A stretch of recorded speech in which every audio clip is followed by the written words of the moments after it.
오늘 120년 한시적 시간이라는 제목으로 우리 말씀 나누도록 하겠습니다.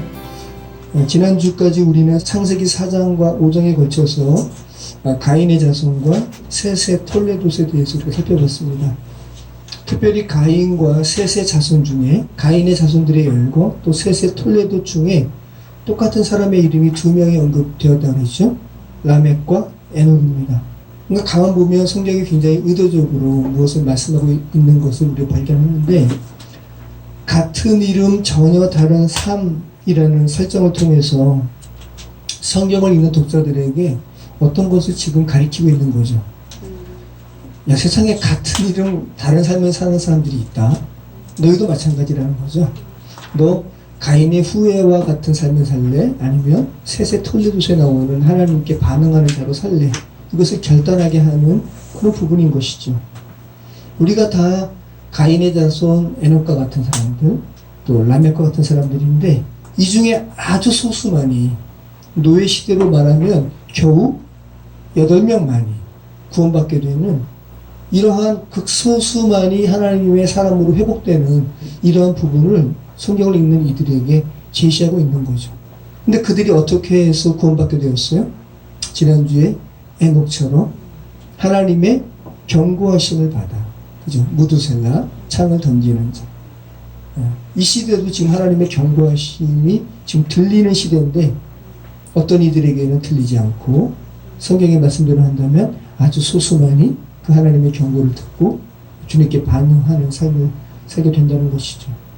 근데 하나님은 모든 사람이 멸망하지 않고 구원에 이르기를 바라시죠. 주님의 마음은 모두 그 경고를 듣기를 원하시는 거예요. 지금 세계 인구가 몇 명인 줄 아세요? 저희가 학창시절에만 해도 60억 명이 이야기했잖아요. 제가 오늘 한번 찾아봤습니다. 78억 명. 78억 9천만 명이더라고요. 조만간 79억 명 되고, 또 이제 수년이 지나면 80억 명 되겠죠. 제가 그 영상이 있더라고요. 이렇게 실시간으로 지금 이렇게 태어나는 사람과 사망하는 사람의 수가 실시간으로 이렇게, 지금도 이제 계속 태어나는 사람이 쭉 올라가고, 자, 그럼 태어나는 사람이 많을까요? 죽는 사람이 많을까요? 태어나는 사람이 훨씬 많아요. 죽는 사람보다. 그래서 인구가 늘어나는 거겠죠. 제가 그래서 그 사이트의 영상을 캡처를 했어요. 그러니까 정확하게 오늘 오전 8시 15분부터 20초간을 제가 캡처했거든요. 지금 또 엄청 시간이 지났잖아요. 변동이 있겠지만 한번 볼게요. 오늘 출생자, 올해 출생자, 현재 세계 인구는 쭈르륵 올라가죠. 한 3-4배 빠른 것 같아요. 사망자 수보다. 사망자도 한번 보시고요. 지금도 이 시간에 이렇게 많은 사람들이 좀 죽고, 태어난 사람들은 이렇게 많고. 78억 9천만 명. 자, 지금 오늘 오전 8시 15분부터 20초간의 인구수예요. 지금은 저거보다 엄청나게 많이 는 거죠. 자, 죽은 사람보다 태어나는 사람의 수가 한 3-4배는 많은 것 같습니다. 여러분, 이들이 모두 아담이에요. 그죠? 그리고 이들이 모두 가인의 자손 라멕이고 에녹이에요. 여러분도 여기에 포함되셨었어요. 과거형으로. 어떤 부분이? 여러분이 출생하셨을 때 이 숫자에 포함됐습니다. 근데 여러분 눈 깜빡할 사이에 사라지는 사망자 수에는 아직 여러분 포함 안 된 거죠. 네. 근데 조만간 사라지는 숫자에 여러분도, 저와 여러분도 들어가시게 될 겁니다.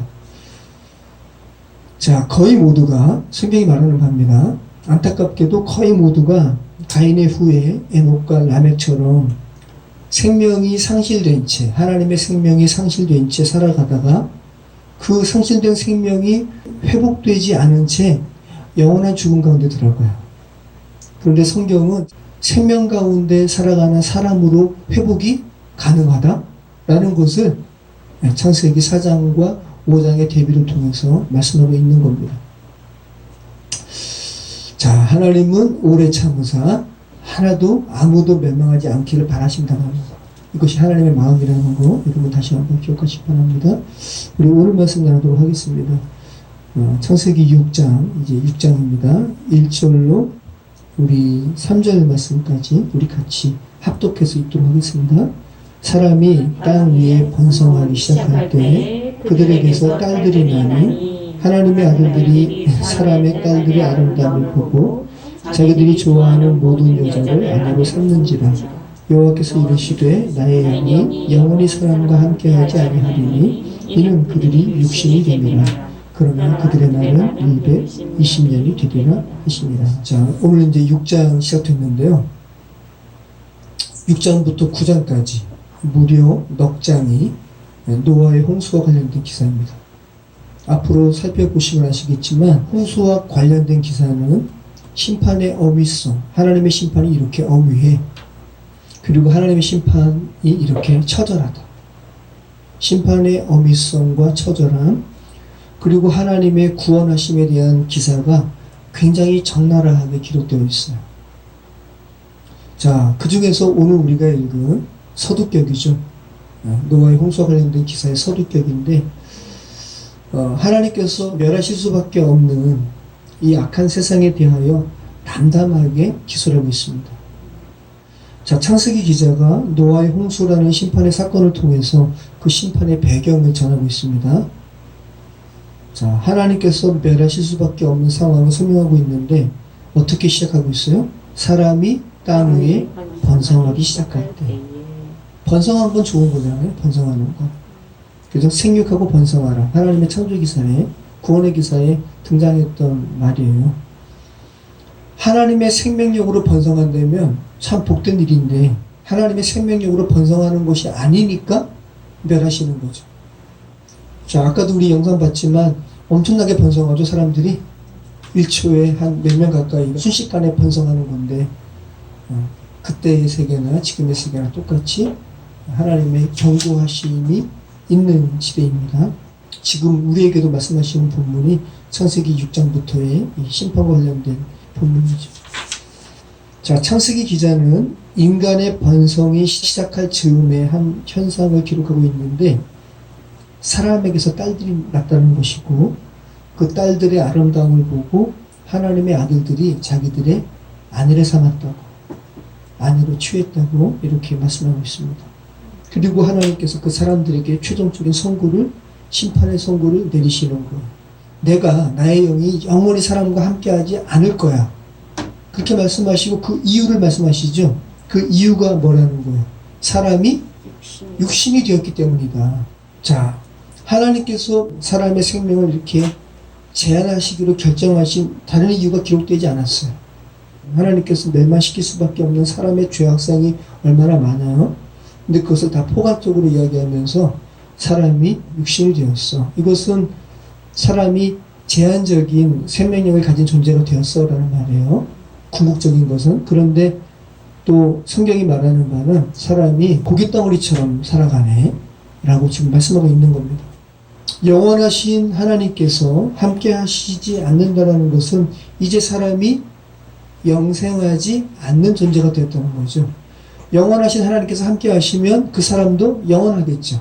근데 영원하신 하나님께서 함께 하시지 아니하시니까 이제 사람이 배터리가 방전되면 죽은 배터리처럼 생명이 점점 고갈되는 제한적인 사람이 되었다고 지금 말씀하고 있는 거죠. 자, 우리 모두가 육체를 가지고 있는데 육신이라고 지금 말씀하고 있습니다. 살, 육체, 고깃덩어리라는 말이에요. 그냥 짐승의 고기처럼 되었다 라고 지금 말씀하고 있는 겁니다. 자, 밧사르가 나온 구절을 몇 군데 살펴보면 그냥 단순히 고기의 의미가 있습니다. 자, 근데 이 고기의 의미로 쓰인 단어를 사람에게도 썼다라는 거죠. 그러니까 말씀하는 바가 있다라는 거죠. 출애굽기 21장 28절. 여기서는 짐승의 고기로 사용되었습니다. 밧사르가. 소가 남자나 여자를 받아서 죽이며 그 소는 반드시 돌로 쳐서 죽일 것이요 그 고기는 먹지 말 것이며 임자는 경고를 면하려니와. 그래서 이 고기가 밧사르. 근데 이 밧사르가 사람에게 지금 창세기 기자가 지금 쓰고 있다는 거죠. 자, 이제 인류의 의미로 창세기 6장 12절에도 나오거든요. 하나님이 보신즉 땅이 부패하였으니 이는 땅에서 모든 혈육 있는 자의 행위가 부패함이었더라. 하나님이 노아에게 이르시되 모든 혈육 있는 자의 포악함이 땅에 가득함으로 그 끝날이 내 앞에 이르렀으니 내가 그들을 땅과 함께 멸하리라. 여기서 혈육 있는 밧살,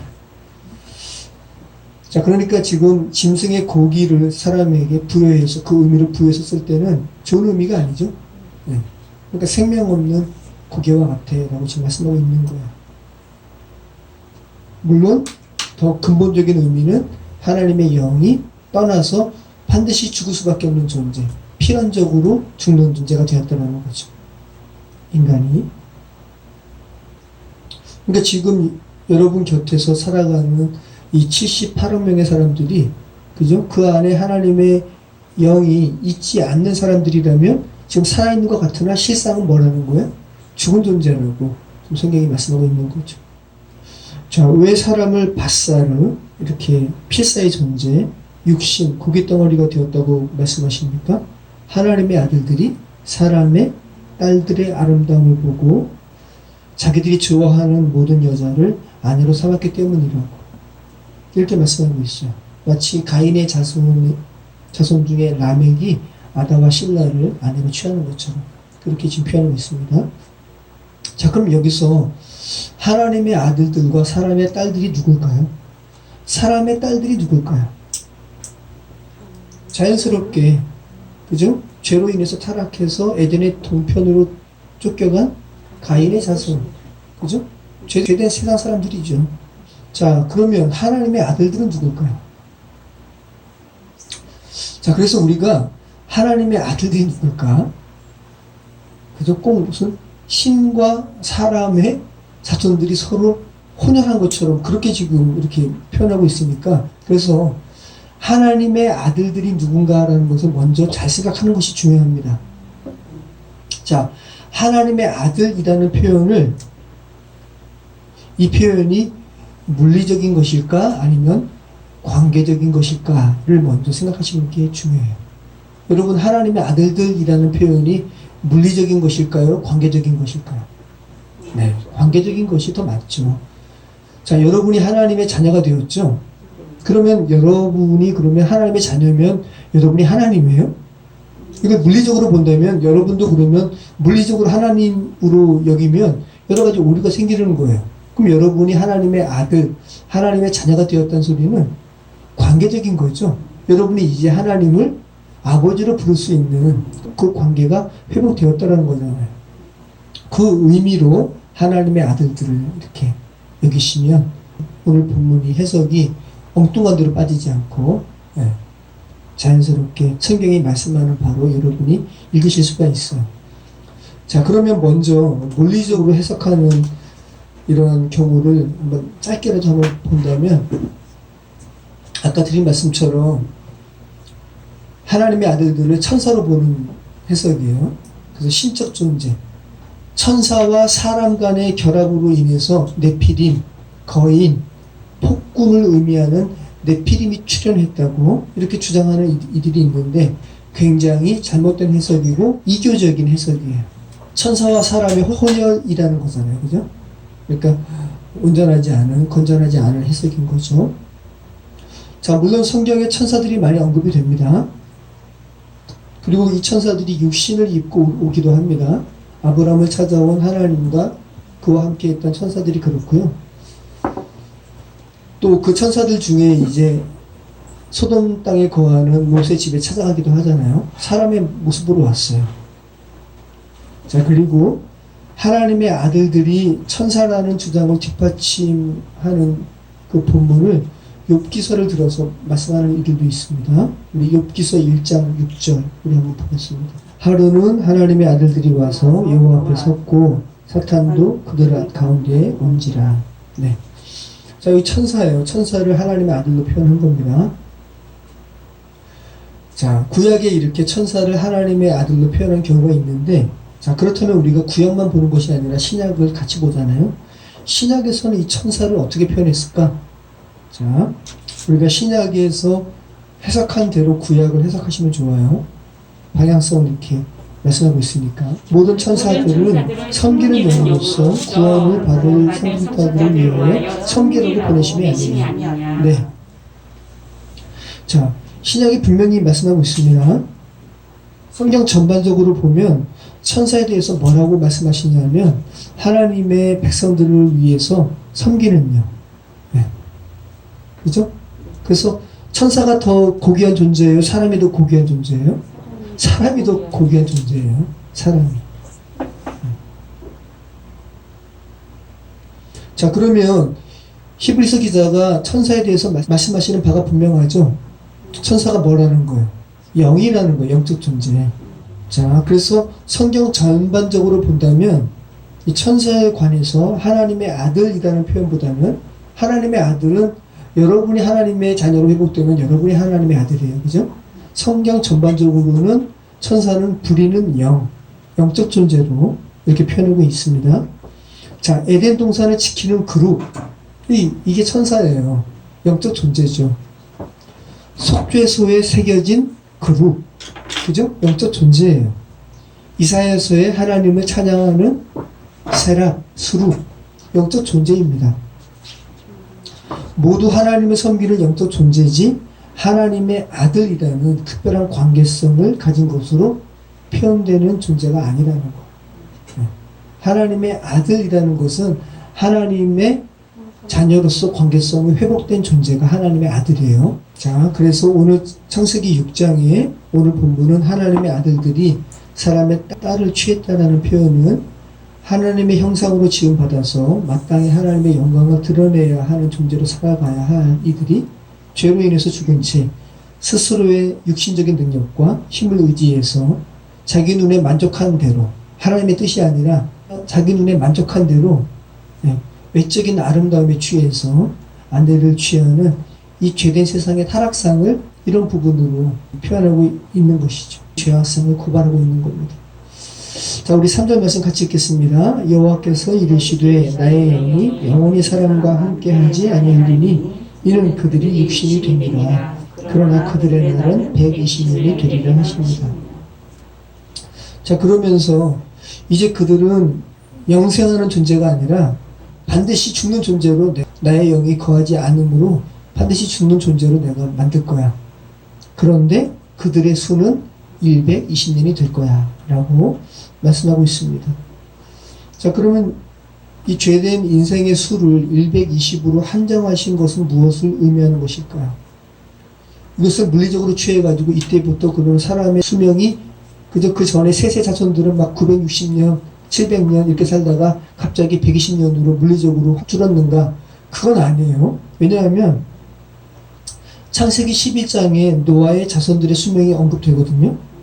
이때도 많이 살아요. 200년, 500년. 한번 보시죠. 자, 창세기 11장 10절. 셈의 족보는 이러하니라. 셈은 100세, 곧 홍수 후 2년에 아르박삿을 낳았고, 아르박삿을 낳은 후에 500년을 지내며 자녀를 낳았습니다. 아르박삿은 35세에 셀라를 낳았고, 셀라를 낳은 후에 403년을 지내며 자녀를 낳았으며, 셀라는 30세에 에벨을 낳았고, 에벨을 낳은 후에 403년을 지내며 자녀를 낳았습니다. 그죠? 계속해서 500년, 400년, 300년 이렇게 살아가잖아요. 그러니까 이게 성경을 여러분이 물리적인 것으로 취하시면 여러 가지 오류를 낳게 된다는 거예요. 그래서 홍수 심판 이후에도 400년, 500년을 살았다는 기록으로 인해서 우리는 그 홍수 이전의 경고의 말씀인 창세기 6장 3절의 말씀이 단순히 인간의 수명이 120년을 말하는 물리적인 수를 말하는 것이 아님을 우리는 알게 되죠. 그러면 물리적인 수명이 아니라면 이 120년을 말씀하는 것을 우리는 어떻게 이해해야 될까요? 우선 심판과 관련해서 이해하시면 좋을 것 같습니다. 죄가 관영해서 이미 고깃덩어리가 되어버린 인간들을 하나님께서 바로 멸절하지 아니하시고 120이라는 수를 허락하신 것은, 그죠? 하나님의 오늘 제목이 뭐예요? 120년 한시적인 시간. 그죠? 그래서 하나님의 심판에 대해 경고가 들려지는 한시적인 시간임을 우리는 알 수 있죠. 심판받아 마땅한 존재들이지만 죽지 말고 살 것을 바라시는 하나님의 마음이 담긴 이런 경고라는 것도 여러분이 같이 아울러 생각하실 수 있는 시간이라는 거예요. 자, 그래서 여러분 이것을 물리적인 시간으로 보지 마시고, 자, 물론 한국에 올해 돌아가셨는데 121세에 돌아가신 분이 계세요. 이제는 한국 사람 중에서도 120년을 넘은 사람이 아직 없고 115세인가 되는 할머니가 있고요. 인천의 이화래라는 할머니께서 1899년생이세요. 근데 올해 3월인가 돌아가셨어요. 122세. 그래서 어떤 사람들이 와, 무려 우리나라 이제 근대 역사를 비교하면서 무려 이때도 이 할머니가 애기셨어, 뭐 이러면서 비교하는데, 그런 물리적인 것을 성경이 말하는 거 아니라는 거. 결국은 이화의 할머니도 돌아가셨잖아요. 영혼의 시간으로 본다면 굉장히 전과 같은 시간이라는 거예요. 아주 제한적인 시간을 말하는 거예요. 근데 왜 성경이 그러면 어떤 상징적인 수로 이야기한다면 300을 이야기해도 되고 365를 이야기해도 되고 뭐 200을 이야기해도 되고 그러는데 왜 120을 이렇게 언급을 할까? 제가 이렇게 보니까 정확하게 120세를 산 인물이 있어, 성경에. 사라가 127세를 살았어.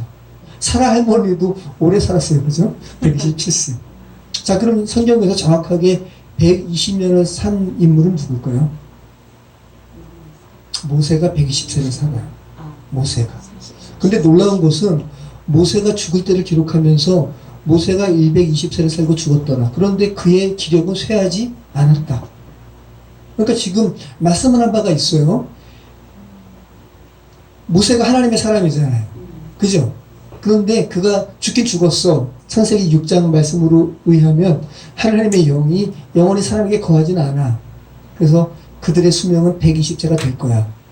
일부러 성경이 참 놀랍게 기록되어 있는 것 같아요. 사람이 죽긴 죽었어. 하나님의 사람 모세도 죽었다. 그런데 그가 죽을 때 기력이 쇠하지 않았다. 그 말은 죄로 인해서 사람이 죽긴 죽지만, 그죠? 그 죄가 극복된다면, 사람은 하나님의 영이 함께한다면 사람은 영원한 존재임을 모세의 죽음과 모세의 나이를 통해서 창세기 6장의 말씀과 같이 아울러서 말씀하고 있는 바가 있는 거죠. 한번 볼까요? 신명기 34장 7절. 모세가 죽을 때 나이 120세였으나 그의 눈이 흐리지 아니하였고 기력이 쇠하지 아니하였더라. 자, 120세의 사람이 이렇게 죽으면 기력이 쇠해서 죽잖아요. 그죠? 눈도 흐리고 귀도 들리지 않고 잘.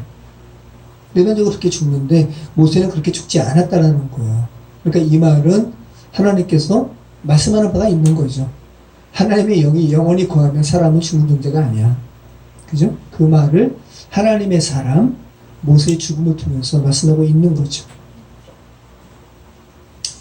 기력도 쇠하지 않았는데 모세가 120세 죽었다라는 그 이면의 의미를 여러분 생각하시라는 겁니다. 우리 사절 말씀 같이 읽겠습니다. 당시에 땅에는 네피림이 있었고 그 후에는 하나님의 아들들이 사람의 딸들에게로 들어와 자식을 낳았으니 그들을 용사라 고대에 명성이 있는 사람들이었더라. 아까 네피림 말씀드린 것처럼 타락한 천사가 사람들의 여자를 취해서 낳은 이런 영적인 존재와 육체적인 존재의 혼혈이 네피림이라고 말을 하는, 이라고 해석하는 것은 굉장히 잘못된 해석입니다. 굉장히 이교적인 해석이에요. 여러분 그렇게 이해하시면 안 되고, 타락한 사람들끼리 결혼해가지고 낳은 이들이 결국은 타락된 것을 추구할 거 아니에요. 그죠? 세상에서 잘 나가요. 아주 나쁜 방법으로 몇십억, 몇백억 버는 사람들이 세상에서 잘 나가죠. 용사로 불려요. 사람들이 다 부러워하는 존재로 잘 나가는 것처럼 보이지만 성경은 그들이 다 제한적인 존재예요. 그들의 수가 제 아무리 잘 나가도 120세야 라는 것을 지금 말씀하고 있는 거죠. 네피림이라는 말을 너무 고유 명사화 해가지고 본래 갖고 있는 의미 이상으로 네피림, 신적 존재와 사람 간의 혼혈적인 괴물, 혼혈적인 존재, 이렇게 인식하게 하는 성경 해석이 있는데 잘못된 거예요. 네피림이라는 말은 떨어지다, 실패하다라는 나팔이라는 단어에서 비롯된 말이에요. 네피림. 뭐뭐임 하면은 복수거든요. 네. 그러면 여러분 보세요. 떨어지다, 실패하다 에서 비롯된 말이 네피림인데, 그럼 뭐예요? 떨어진 자, 타락한 자. 죄로 인해 죽은 자. 그러면 이 세상에서 죄로 인해 죽은 채 하나님의 생명이 회복되지 않은 사람들은 다 뭐예요? 네피림이에요. 여러분이 지금 하나님의 생명으로 회복되셨죠? 지금 하나님께 예배하시죠? 그 전에 여러분도 다 네피림이었어요. 여러분이 키가 크든 작든 관계없이 다 거인으로, 세상에서는 거인으로 불리는 네피림이라는 말씀이죠. 물리적인 그런 것이 아니라 의미적으로 여러분 보시기 바래요. 왜 이게 물리적인 존재가 아니라 죄로 인해서 죽은 존재를 네피림이라고 해석하는 것이 옳은 해석이냐 하면, 이 네피림으로 인해서 하나님께서 땅을 멸절하기로 결정하시고 노아의 홍수를 내리시잖아요. 그래서 노아의 가족 8명 외에는 다 죽거든요. 근데 그 이후에 네피림의 후손들이 또 등장해요. 무슨 말씀인지 아시겠죠? 그러니까 죄된 세상은 항상 네피림이 항상 있었고 항상 출현하는 거예요. 자, 우리 민수기 말씀 한번 보시죠. 민수기 33장 33절. 여기에 네피림 후손이 나와요. 거기서 네피림 후손인 아낙 자손의 거인들을 보았나니 우리는 스스로 보기에도 메뚜기 같으니 그들이 보기에도 그와 같았을 것입니다. 이것이 지금 요단강 넘어서 이제 가나안 땅 정복하기에 앞서서 정탐꾼을 보내고 가데스 바네아 사건을 이야기하는 거 아니에요. 정탐꾼들이 갔더니 여호수아와 갈렙 외에는 외적으로 보이는 그런 용맹함에, 그죠? 네피림의 후손. 네피림의 후손으로 이야기하는 거예요. 죄악된 땅, 가나안 땅에 거하는 자들을 네피림의 후손 표현하고 있는 거잖아요. 야, 그들 너무 대단해 보여. 우리 메뚜기 같아. 그죠? 하나님께서 이 말씀을 들으시고, 야, 너희 그 말이 내게 들린 대로 너희 지금 40일 동안 그 땅에 정탐했지? 야, 너희 그렇게 왜곡된 그 마음 가진 자들 다 죽을 거야. 이 땅 가운데 40년간 너희 배회하다가. 그죠? 그래서 완전히 하나님께서 새로운 세대, 그죠? 새로운 세대가 가나안 땅에 들어가게 될 거야. 선악을 분별하지 못하는 이들이 너희 스스로 판단하지 않고, 야, 나는 그 네피림들 너희들 다 너희의 밥이라고 너희에게 주었는데 너희는 어떻게 내 말을 의지하지 않고, 그죠? 그렇게 죄로 인해서 타락한, 죄로 인해서 왜곡된 너희들 다 죽을 거야 라고 말씀하고 있는 거죠. 자, 그래서 계속해서 홍수로 인해서 네피림이, 지금 이 가데스 바네아 사건이 홍수 이후예요. 그죠? 네. 홍수로 인해서 네피림이 모두 멸절했음에도 불구하고 후대에 계속 네피림의 후손들이 등장한다는 것은 바산왕, 옥, 그죠? 골리앗 다 그래요. 그래서 물리적으로도 그들이 거인이긴 해요. 그래서 막 바산왕, 옥의 철침상 엄청 크다 그러잖아요. 3m, 4m.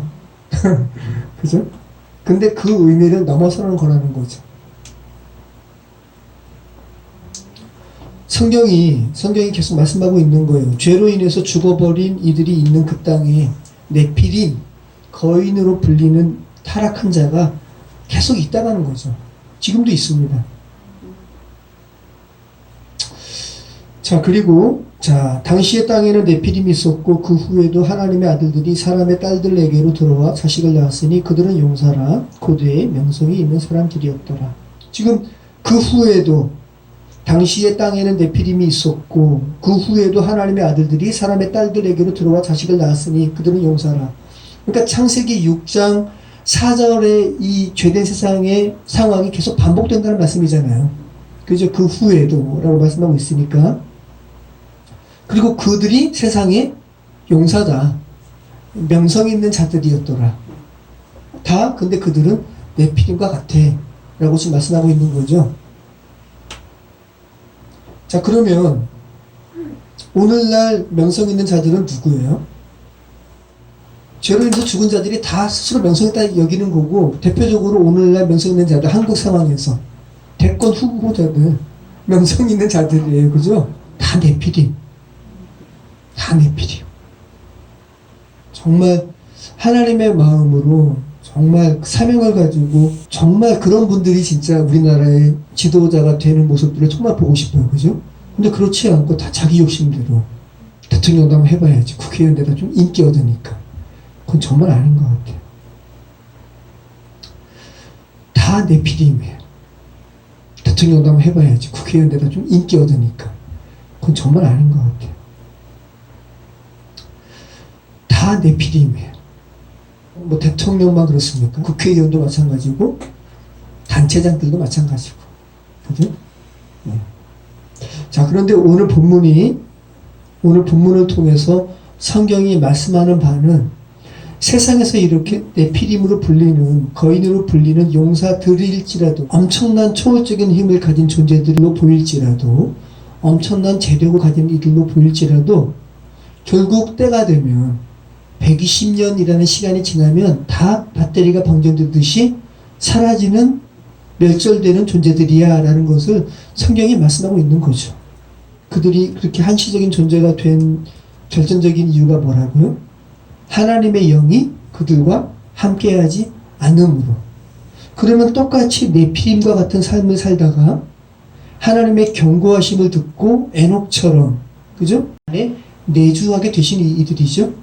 그래서 성경이 신약에서 그리스도께서 죽으심과 또 3일 후에 부활로 인해서 온전히 하나님의 영으로 회복된 이들은 그렇게 120년이라는 물리적인 수를 극복하는 이들임을 성경은 말씀하고 있는 것이죠. 여러분은 모두 육신적으로는 120년이라는 이렇게 상징된 이 제한적인 수 이전에 또 수를 살거나 그렇게 이제 돌아가실 거예요. 그죠? 그러나 여러분들은 배터리가 방전되듯이 완전히 멸절되는 존재가 아니라 이제 모세처럼, 그죠? 하나님과 영원히 살아가는 하나님의 아들로 회복이 되신 것이죠. 이것이 바로 그리스도인들이에요. 성경이 그 말씀을 하고 있는 것이죠. 다시금 주 안에서 저와 여러분의 현실이 어떤 것인지 분명하게 보시기 바랍니다. 저와 여러분 안에 성령께서 계시다면, 그죠? 여러분은 세상에서 잘 나가 보이고 용서로 불리우는 네피림들을 부러워할 필요가 있다 없다?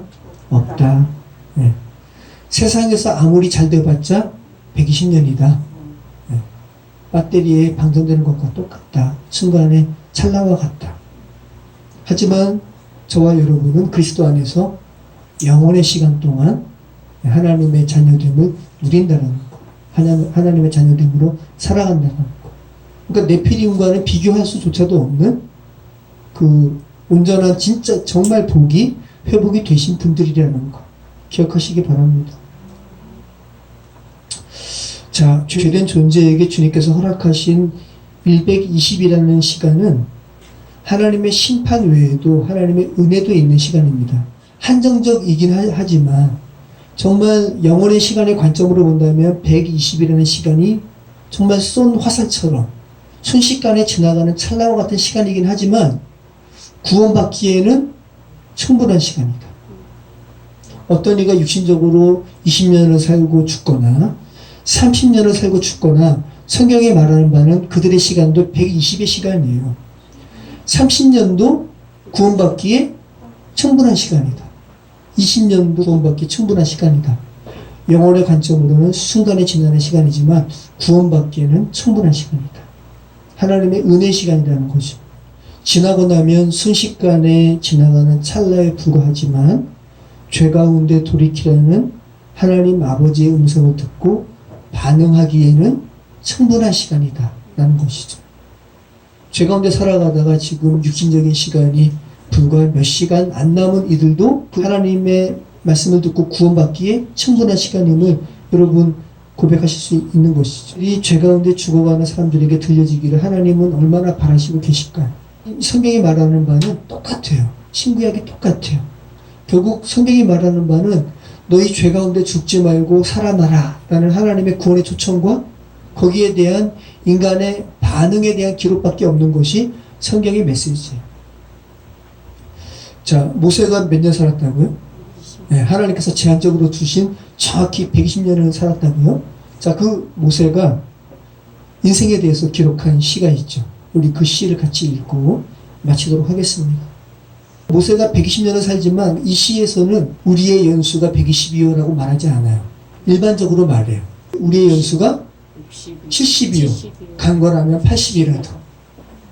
그런데 신속히 간다고 이야기하고 있죠. 우리 같이 모세 하나님의 사람 모세의 시를 읽고 우리 마치도록 하겠습니다. 시편 90편 1절부터 10절까지 읽고 우리 마치도록 하겠습니다. 주여, 주는 대대에 우리의 거처가 되셨나이다. 산이 생기기 전 땅과 세계도 주께서 조성하시기 전 곧 영원부터 영원까지 주는 하나님이시니이다.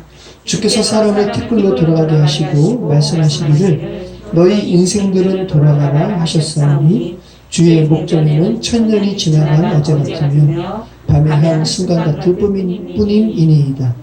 주께서 그들을 홍수처럼 쓸어가시나이다. 그들은 잠깐 자는 것 같으며 아침에 돋는 풀 같으니이다. 풀은 아침에 꽃이 피어 자라다가 저녁에는 시들어 마르나이다. 우리는 주의 노에 소멸되며 주의 분내심에 놀라나이다. 주께서 우리의 죄악을 주의 앞에 놓으시며 우리의 은밀한 죄를 주의 얼굴빛 가운데 두셨사오니 우리의 모든 날이 주의 분노 중에 지나가며 우리의 평생이 순식간에 다하나이다. 우리의 연수가 70이요 강건하면 80이라도 그 연수의 자랑은 수고와 슬픔뿐이요 신속히 가니 우리가 날아가나이다. 네, 자 120년을 산 모세가 인생에 대해서 성경이 궁극적으로 말씀하는 바를 10편, 90편에서 농축하고 있습니다. 그죠? 푸른 아침에 피어서 꽃처럼 이렇게 핀다. 그런데 결국은 시드는 거야. 너희가 죄된 세상에서 잘 나가는 것 같아도 신속히 간다. 그 가운데서 시든 꽃처럼 멸망하지 말고 주의 말씀으로 영원히 피는 꽃과 같은 삶을, 영원한 생명을 살 것을 10편, 90편 통해서 말씀하고 있는 것이죠. 모쪼록 네피림의 삶 부러워하지 마시고 하나님의 사랑으로 영원에서 살아가시는 저와 여러분의 삶이 되시길 축원합니다. 기도하겠습니다.